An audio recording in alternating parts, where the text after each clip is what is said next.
राजस्थान में कानून का राज है या फिर जंगल राज। बसावा थाना दौसा की हम बात करेंगे, जहां पर 8 तारीख को एक घटना घटित हुई।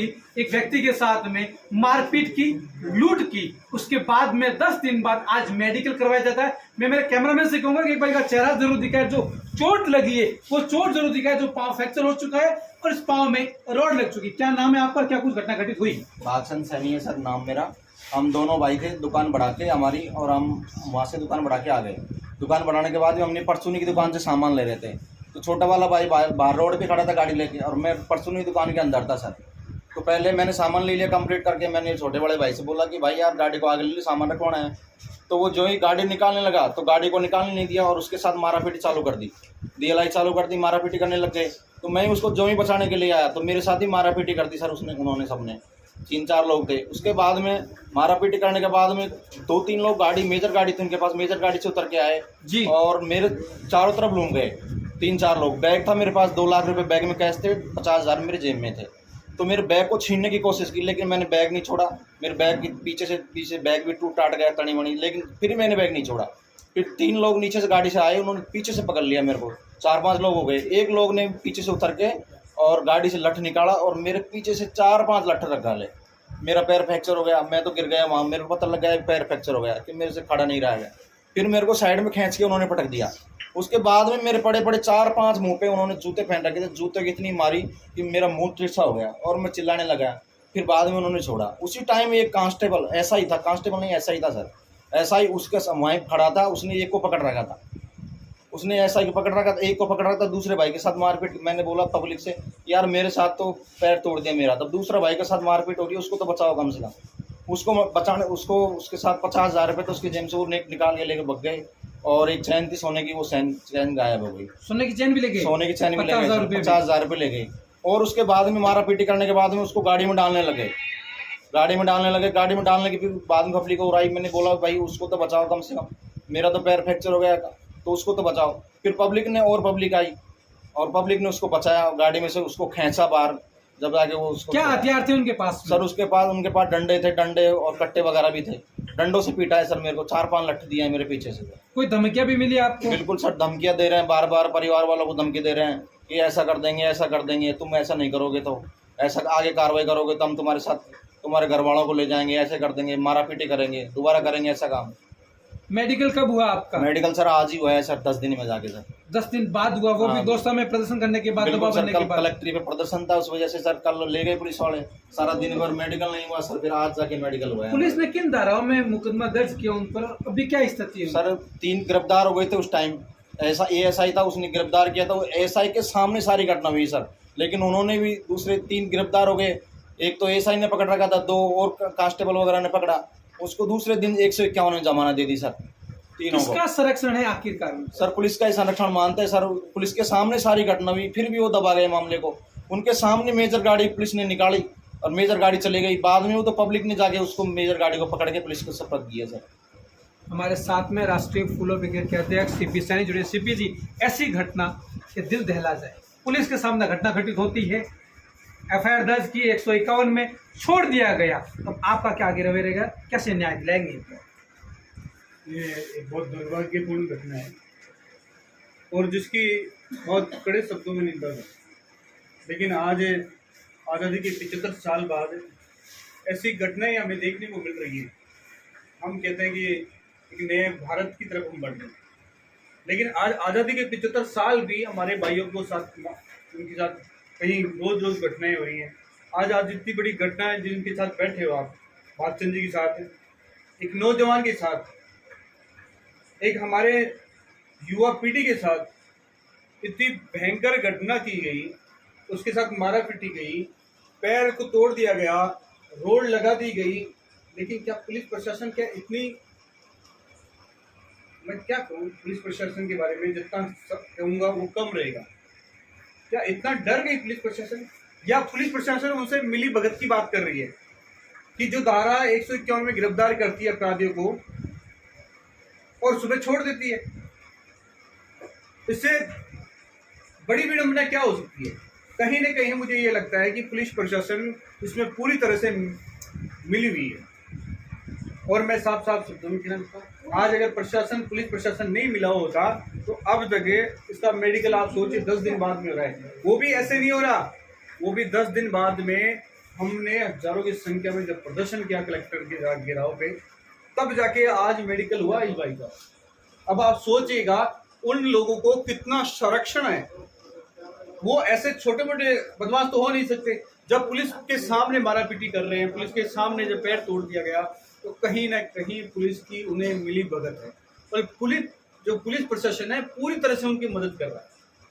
और जहाँ तक मैंने सुनने में आया है, यहाँ के एमएलए है, मैं तो उनको नहीं जानता, लेकिन कहीं ना कहीं मुझे लगता है उसका भी रोल है, क्योंकि अगर एक एमएलए जनप्रतिनिधि का ये काम होता है कि अपने क्षेत्र में अगर कोई ऐसा काम हो रहा है तो पुलिस प्रशासन पे दबाव डालकर ऐसे लोगों को तुरंत गिरफ्तार किया जाएगा। लेकिन वो जनप्रतिनिधि भी मुझे नहीं लगता है कि वो यहाँ मिलकर आए होंगे शायद।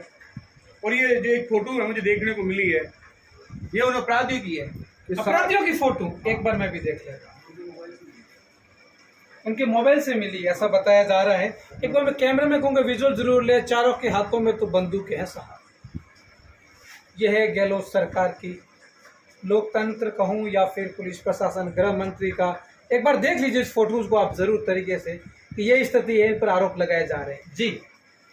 तो आज उस एमएलए की भी जिम्मेदारी बनती है कि वो आए और इस परिवार को न्याय दिलाए, लेकिन वो नहीं आ रहा, तो कहीं ना कहीं उसकी भी मिली भगत मुझे लगती है। आज रोज रोज ऐसे अत्याचार हम देखकर बड़े परेशान हैं। लेकिन मेरे साथियों को मैं कहना चाहता हूँ, आपके चैनल के माध्यम से, मेरे समाज के युवाओं से कहना चाहता हूँ, मेरे भाइयों से, मेरी माताओं से, मेरे पिता तुल्य बुजुर्गों से कहना चाहता हूँ, आपको किसी प्रकार की डरने की आवश्यकता नहीं है। आपके ऊपर अगर पसीने की बूंद भी आएगी तो आपका भाई वहां खड़ा मिलेगा। हो सकता है कुछ लेट हो जाऊं, लेकिन मैं आपके बीच में पहुंच जाऊंगा। आज रोज रोज ये घटनाएं देखकर आप लोग बैठे हो, चुप बैठे हो, तो अब सहन नहीं करना।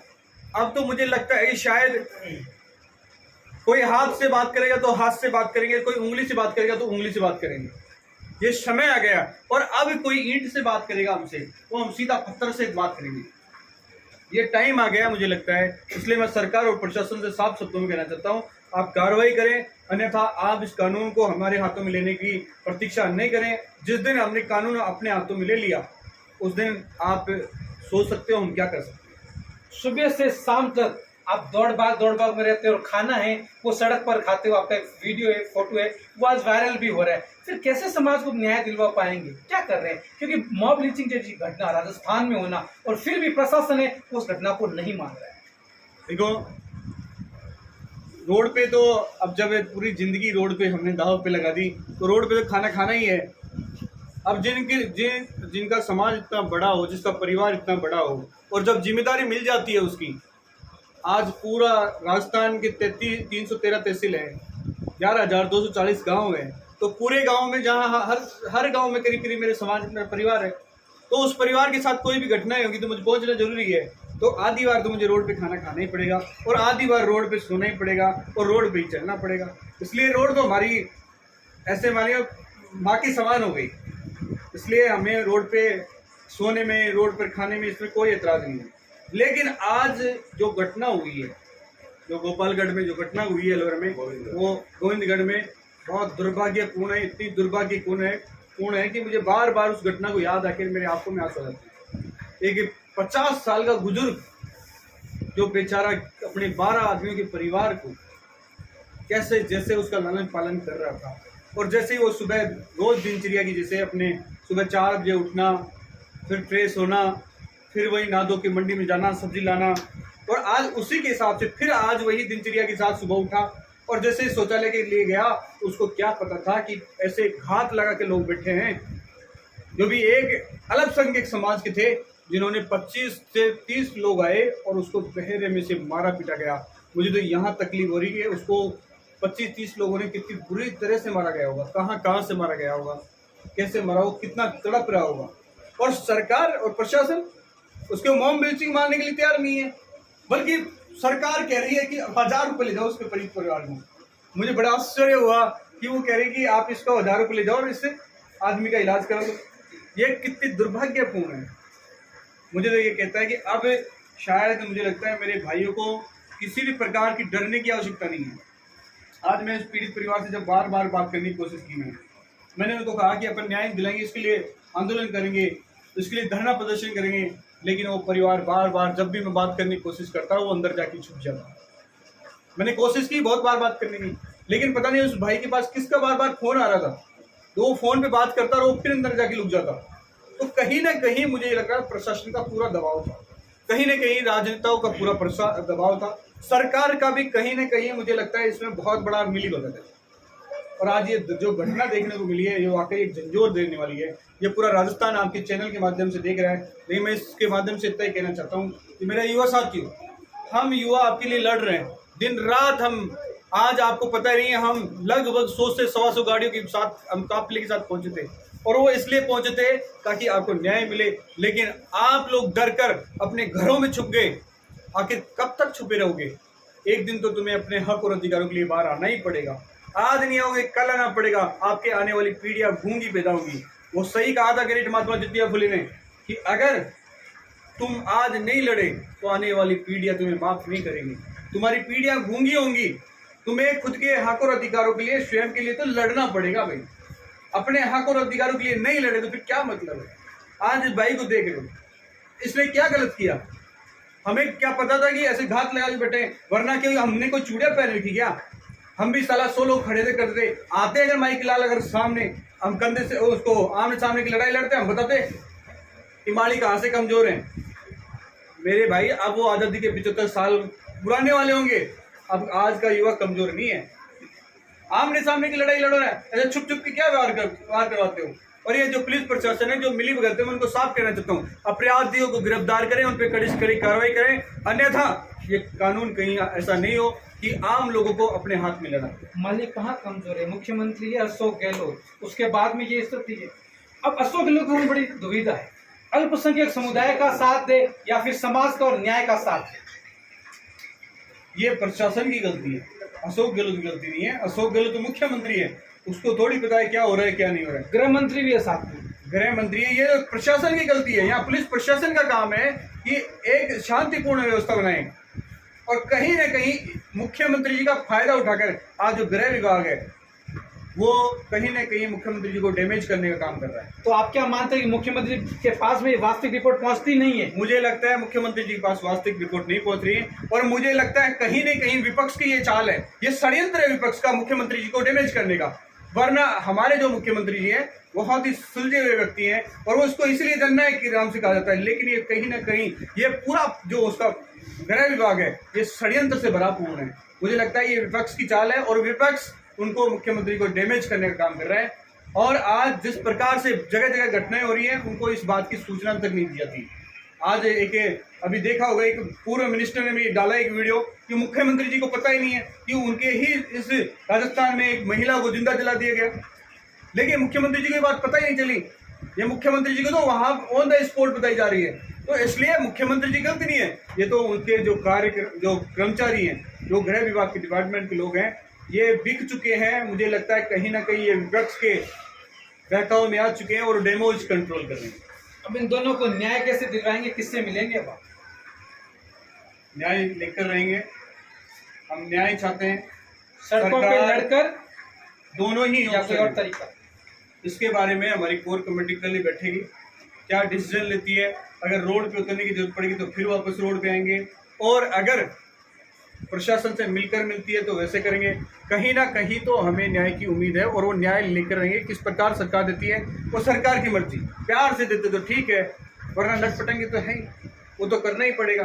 रोड पे सोना पड़ेगा, रोड पे खाना पड़ेगा, उसके तो फिर आ जाएंगे। हमारा क्या जब हम आंदोलनकारी हो गए, अब लोगों ने कह दिया कि ये तो क्रांतिकारी हैं, आंदोलनकारी हैं, तो हम तो आंदोलनकारी हो गए। अब जिन लोगों के लिए आज इतने लोगों के लिए लड़ना है तो हम लड़ते रहेंगे। ये लोग जागे या नहीं जागे इनकी मर्जी।